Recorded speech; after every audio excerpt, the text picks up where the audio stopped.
Today, we are finally going to be going over every single Chanosa comics and LuZanto Chanosa novels character that you could possibly even think of.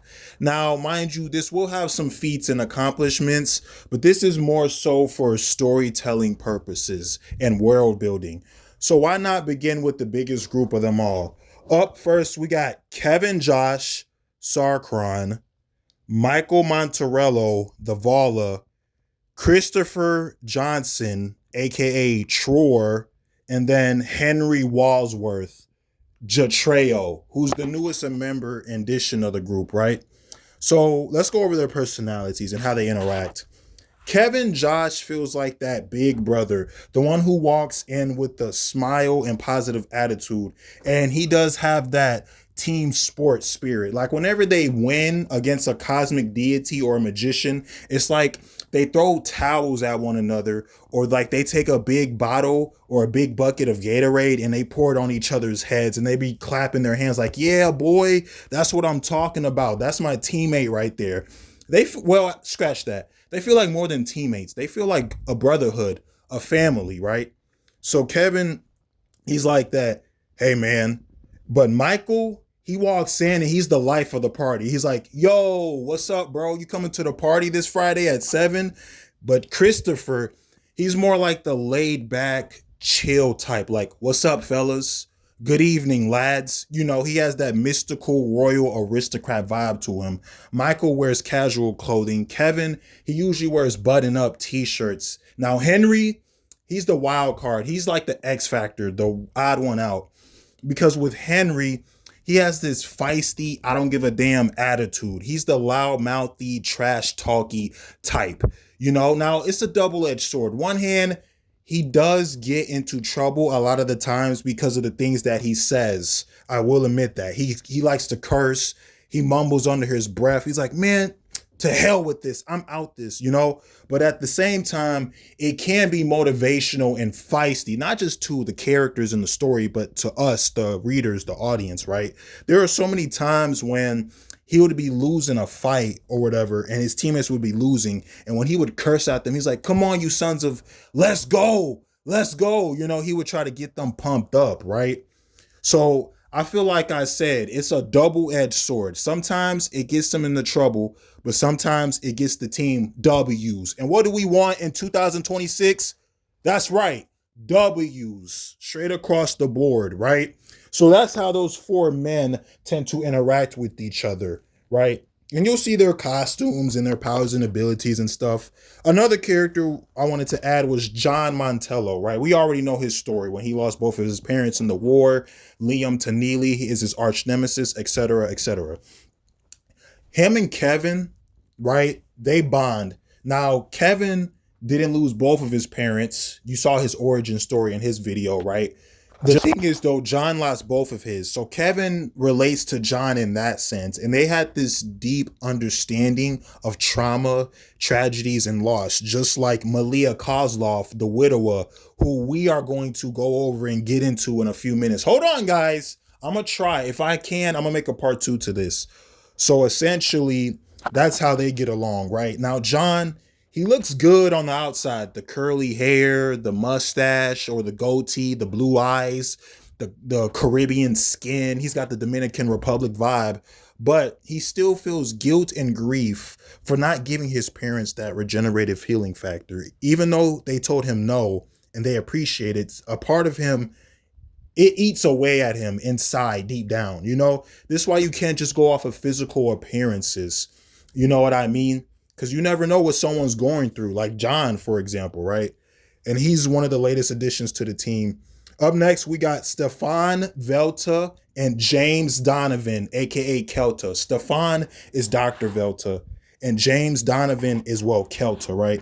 Now, we went over Dr. Velta's origin story in his separate video, but you know he has the dysfunctional household, the abusive parents, toxic, right? He was on the streets, a drug addict. He met his stepmom, right? His dad moved back in with his biological mom. His stepmom taught him magic and etc. But James' story is different than that. Once again, go see Dr. Velta's video. James he already had superpowers and abilities, but he realized the type of threats that he's taking on. He's going to need more than just the basics, like the super strength, the super speed, regeneration, invulnerability, right? So he traveled from California, Los Angeles, California, where his parents are born and raised, right? And he went across the country and he went to Louisiana, and this is where he would meet his wife, Stacy, right?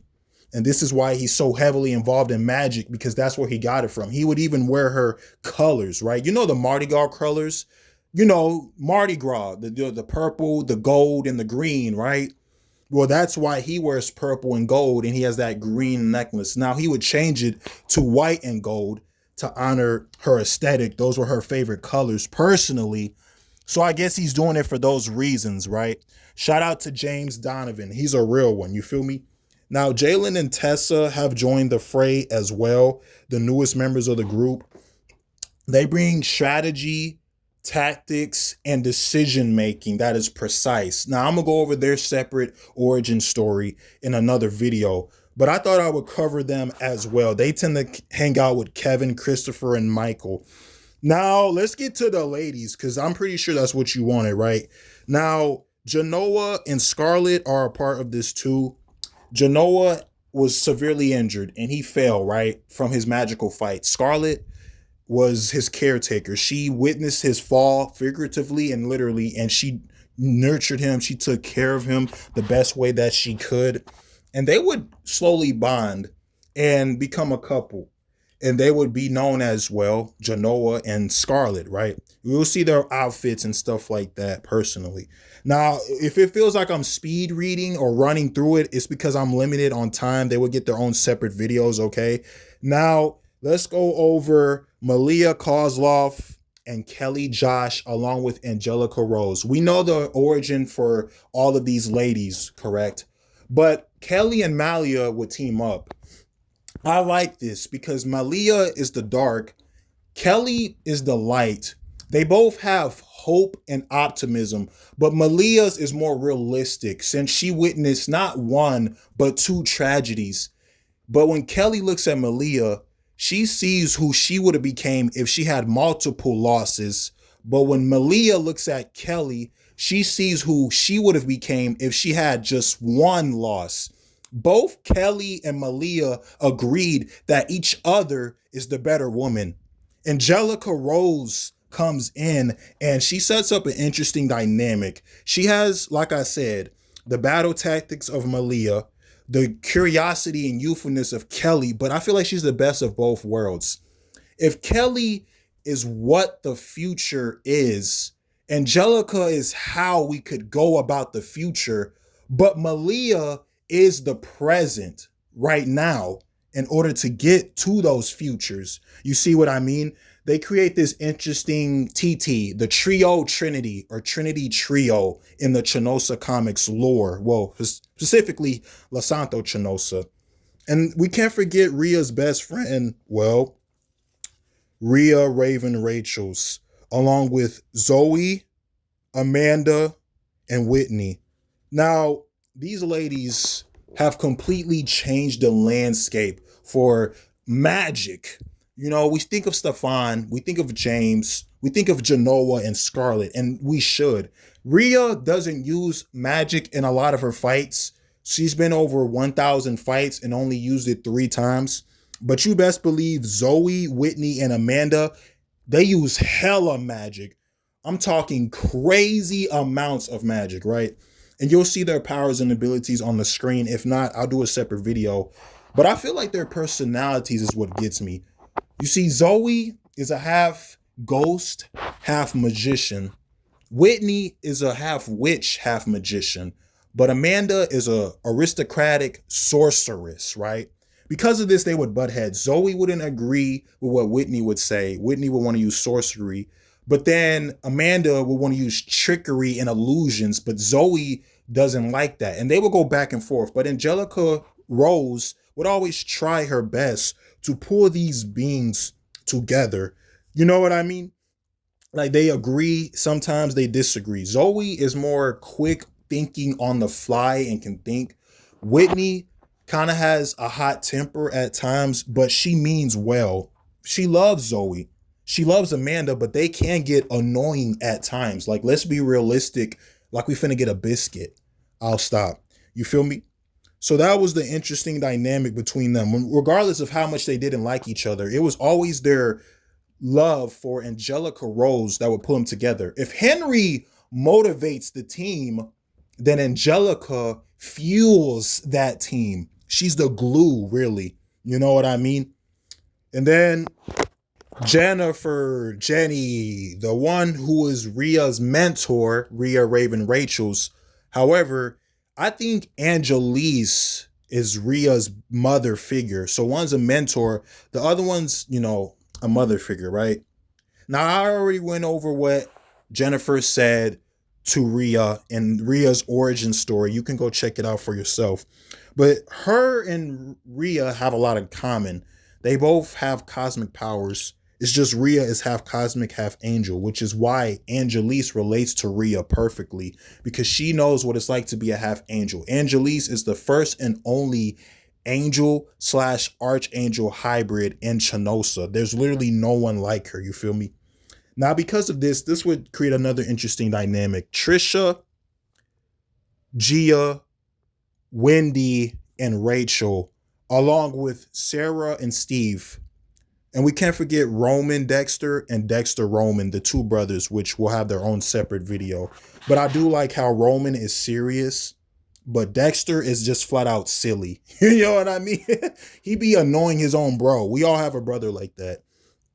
Trisha tries to help Gia with her half demon, half angel side. But Gia is like that emotional anchor. Wendy is the sneaky link, the one who likes to tell jokes and sneak things in there, but she has a good heart and soul and means well. But Rachel feels like the angel head. She's more calm. She wears white because it represents clarity, not necessarily purity, right? So the band that holds them together, but Trisha glues them together. And Angelica Rose, likes to feed them ice creams. But Angelise, oversees all of that. And we already went over like the Raona, Michael, and Michelle and their placement in the cosmology, guys. So to conclude, let's wrap this up, right? These angels and archangels, Trisha, Gia, Wendy, Rachel, Sarah, and even Angelise would team up with the Tengens, the team of Kevin, Michael, Christopher, Henry, John, Malia, Kelly, Angelica, Rhea, Zoe, Whitney, Amanda, Stefan, and James. And even Roman and Dexter, because they love working together and working with each other. The bond that they have is special. These characters are powerful, not just in terms of abilities, but in terms of impact and influence. And that's why they're one of the greatest of all time. Thank you all. Much respect and love.